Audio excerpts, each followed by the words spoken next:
Bonjour à tous, on se retrouve pour une toute nouvelle vidéo sur les actualités e-commerce et retail. Je tenais tout d'abord à vous souhaiter une très bonne année 2024 personnellement et au nom de l'équipe ECN et vous souhaiter plein de beaux projets pour cette nouvelle année. N'hésitez pas à nous dire d'ailleurs en commentaire quels sont vos nouveaux projets pour cette nouvelle année. Comme chaque émission, je tenais également à remercier notre partenaire historique Spring GDS, la solution d'expédition de vos colis à l'international. Vous pourrez retrouver plus d'informations à la fin de cette vidéo et en commentaire pour découvrir la solution Spring. Dans cette vidéo, nous allons aborder de nombreux sujets liés au e-commerce et au retail et on va notamment parler de Amazon qui s'associe à Facebook et à Snapchat pour contrer TikTok. Cdiscount qui est racheté par Casino ou encore Balmain qui lance sa cabine d'essayage en 3D. Bref, beaucoup de sujets d'actualité à découvrir ensemble, alors rentrons ensemble dans le vif du sujet. Attaquons les actualités business. La première actualité business qu'on vous a sélectionnée, c'est Amazon qui s'associe à Meta et à Pinterest et à Snapchat pour contrer l'application de TikTok Shop. Amazon a conclu des partenariats avec ses réseaux sociaux pour étendre ses canaux de vente. Les utilisateurs peuvent désormais passer directement commande à partir de ces applications sociales. Un processus qui est donc raccourci et qui va réduire les frictions pour permettre un achat direct. Et donc, Amazon souhaite s'opposer à la plateforme TikTok Shop puisqu'aujourd'hui c'est déjà en place avec leur application en un clic à travers les différentes vidéos que vous pouvez parcourir sur l'application. À voir donc comment Amazon va se développer, c'est une évolution très forte et qui va donner beaucoup de possibilités aux marchands sur Amazon avec la publicité sur ces plateformes sociales. On est très curieux de voir la suite, donc affaire à suivre pour Amazon et ses plateformes sociales. La deuxième actualité business, il s'agit de Bastide qui cède sa filiale e-commerce Distrimed au groupe de pharmacie IG31. Pour rappel, IG31, c'est une structure qui est spécialisée dans le conseil et l'accompagnement des réseaux de santé, détenus majoritairement par Latour Capital et BPI France, et qui compte 1060 pharmacies adhérentes. Distrimed, c'est une filiale à 70% du groupe Bastide et spécialisée dans la vente en ligne de dispositifs médicaux pour les professionnels de santé. En 2022-2023, Distrimed a réalisé un CA de 13,3 millions d'euros. Cette session s'aligne avec la stratégie de Bastide de s'aligner davantage sur le développement de ses activités récurrentes à plus forte valeur ajoutée, comme l'assistance respiratoire ou la nutrition-perfusion. La transaction généra une plus-value de cession pour le groupe Bastide sur le résultat net de 2023-2024 et contribuera à la réduction de la dette financière. Troisième actualité business, il s'agit de Casino qui rachète Cdiscount à 100%.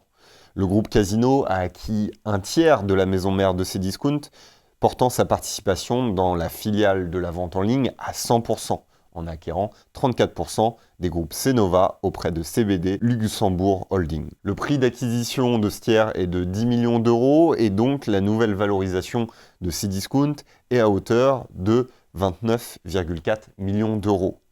Cela intervient alors que le nouveau directeur général de Cdiscount prévoit que la société sera rentable dès l'année prochaine malgré une dette de 580 millions d'euros en 2022. Un acteur important du e-commerce français, donc à voir comment cet acteur va rebondir et continuer d'évoluer. On passe maintenant aux actualités innovation dans notre seconde rubrique. L'actualité innovation numéro 1 qu'on vous a sélectionnée, c'est Balmain qui lance sa cabine d'essayage en 3D. Balmain s'associe à l'entreprise Buds pour introduire l'essayage personnalisé en ligne, donc virtuel, sur son site e-commerce. Buds, c'est une entreprise fondée par Christine Marzano en 2021. Cette entreprise propose une technologie de stylisme numérique en 3D utilisant l'intelligence artificielle. La technologie permet aux visiteurs du site balmain.com d'essayer virtuellement les modèles à l'aide d'avatars 3D personnalisés et de la carte d'ajustement Buds. On vous invite à tester, l'expérience est plutôt bluffante sur le site. Les articles numériques sont créés avec un haut niveau de détail, photoréaliste pour une ressemblance frappante avec la réalité. Le partenariat débute avec 7 modèles de prêt-à-porter, des bottes classiques et des sacs à main en cuir avec l'intention d'élargir la collaboration sur d'autres pièces. L'essayage virtuel s'inscrit dans l'engagement de Balmain en faveur du développement durable, visant à réduire significativement son empreinte carbone en diminuant les retours, les déchets et les frais d'expédition. La deuxième actualité innovation, c'est des emballages automatisés en papier sur mesure développés par Amazon. Amazon teste des machines en Europe pour emballer des articles dans des sacs en papier sur mesure, réduisant ainsi le volume d'emballage. Enjeu central pour l'entreprise qui est leader sur cet aspect e-commerce qui envoie plusieurs milliards de colis par an dans le monde entier. Les machines utilisent un capteur intégré pour scanner les produits et calculer le volume de papier nécessaire. Chaque sac est fermé par thermoscellage sans espace vide, limitant l'usage de matières premières. Les emballages en papier léger sont 100% recyclables et dimensionnés au plus juste, éliminant en moyenne plus de 26 grammes d'emballage par envoi. Les machines sont déployées dans les centres de distribution d'Amazon en Allemagne et au Royaume-Uni, montrant des résultats positifs. Affaire à suivre, n'hésitez pas à nous dire si vous avez d'autres exemples d'emballage en commentaire de la vidéo. Nous passons maintenant à l'actualité innovation numéro 3, et donc on va retrouver Cdiscount qui utilise l'IA générative sur son site e-commerce. On vous en parle énormément, et donc beaucoup d'acteurs du retail et du e-commerce font des usages très développés et divers de l'intelligence artificielle. Nous retrouvons donc Cdiscount, pour rappel 80 millions de produits avec 15 000 vendeurs différents sur la plateforme, tout cela pour 1 à 2 millions de visiteurs par jour sur la plateforme. Avec la plus importante équipe interne de data scientists dans le e-commerce et dans le retail, Cdiscount utilise l'IA générative dans 15 cas d'usage déployés en production, dont certains déjà complètement industrialisés. Et là, pour info, Cdiscount utilise donc l'IA pour optimiser 500 000 fiches produits grâce à l'IA générative et vise 1,5 million de fiches d'ici la fin de l'année. Cdiscount voit l'IA générative comme une transformation de son mode de fonctionnement et souhaite capitaliser dessus pour les années à venir. Les revenus de Cdiscount sont en baisse de 14%, mais la marketplace représente 63% de son volume d'affaires avec des revenus publicitaires en croissance de 8%. Cdiscount mène une réelle transformation organisationnelle, mais aussi sur cet aspect de place de marché pour les biens non techniques à travers l'IA et son offre. Passons maintenant à l'entreprise à découvrir, notre rubrique incontournable de cette émission. Et on vous a choisi Gaïa, la marque française de vélos biplace et triplace, avec son site aussi étonnant et surprenant que je vous invite à découvrir.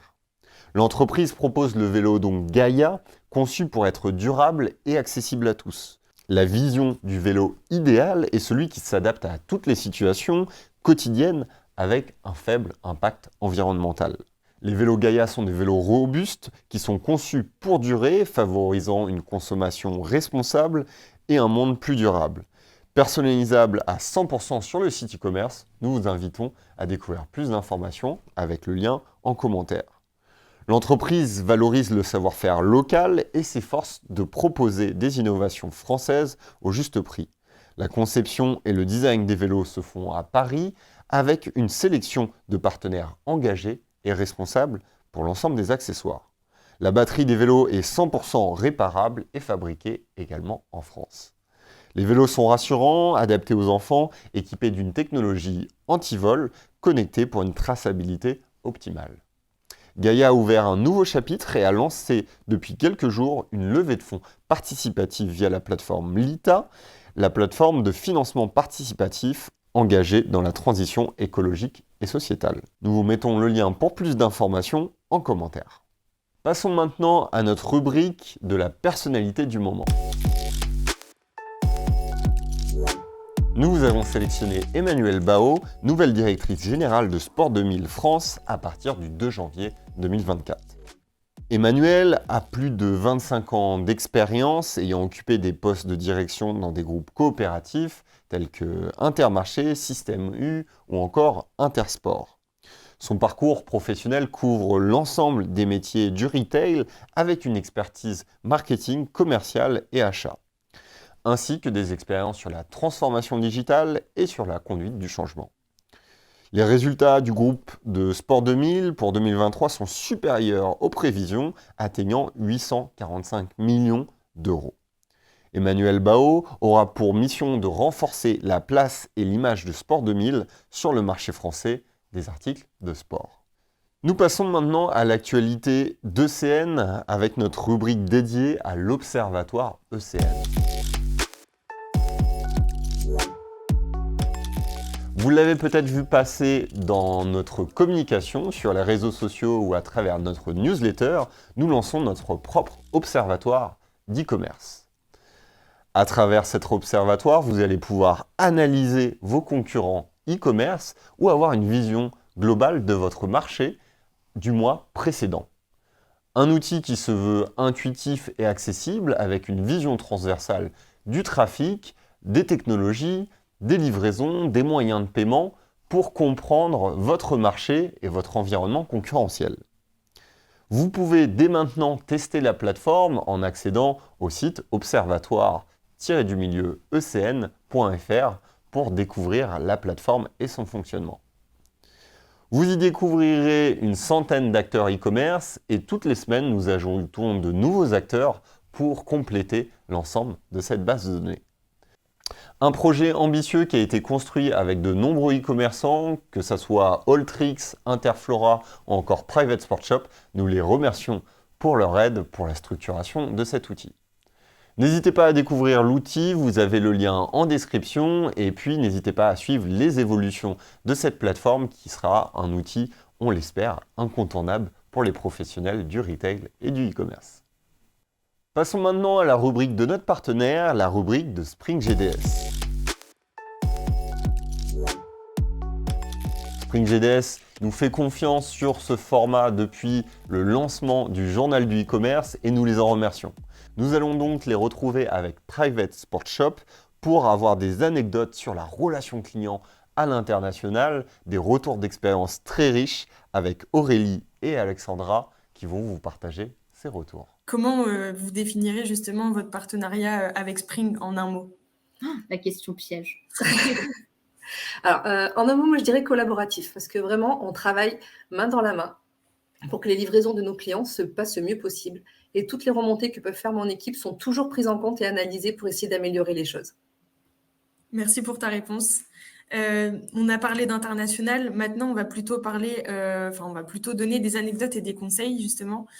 Aurélie et Alexandra, est-ce que vous avez des anecdotes à nous raconter à propos de la relation clientèle en fonction des différents pays avec lesquels vous pouvez faire affaire? Alors, nous, on en a plein d'anecdotes. C'est-à-dire que, déjà, il faut savoir que le travail au sein d'un service client, c'est pas tous les jours facile. Parce que si les clients nous contactent, c'est qu'ils ont forcément un problème, comme je le disais plus tôt. Donc voilà, heureusement, on a quand même des clients qui sont très aimables, qui sont pour certains très drôles. Donc voilà, donc on reçoit régulièrement des pépites de la part de nos clients. Et c'est vrai que nos agents se les partagent entre eux parce que ça fait sourire et c'est toujours bien d'avoir un petit mot drôle pour égayer leur journée. Mais voilà, ça va du client qui va vouloir négocier le prix de ses skis comme s'il était au marché en disant non, moi je les prendrais bien mais moitié moins cher, au client pressé qui nous envoie un petit message du type, alors celui-là c'était très drôle, j'aime bien, c'était presse le pas facteur, l'amitié n'attend pas. Voilà, c'est des petits messages, c'est rien, mais ça fait sourire les équipes et ça apporte un petit peu de légèreté. Voilà. Il y a même un de nos clients qui était tellement content de son contact avec une de mes collègues qu'il a même invité à visiter son beau pays du Bangladesh. Voilà. C'est génial, elle part quand du coup? Ah non, on lui a dit qu'elle ne parte pas, on veut la garder avec nous. Mais je rejoins tout à fait ce que dit Aurélie. Enfin, c'est vrai que travailler dans la relation clientèle, c'est pas forcément facile tous les jours. Un client va jamais vous contacter quand tout va bien. Donc, on gère entre guillemets des problématiques et des challenges au quotidien.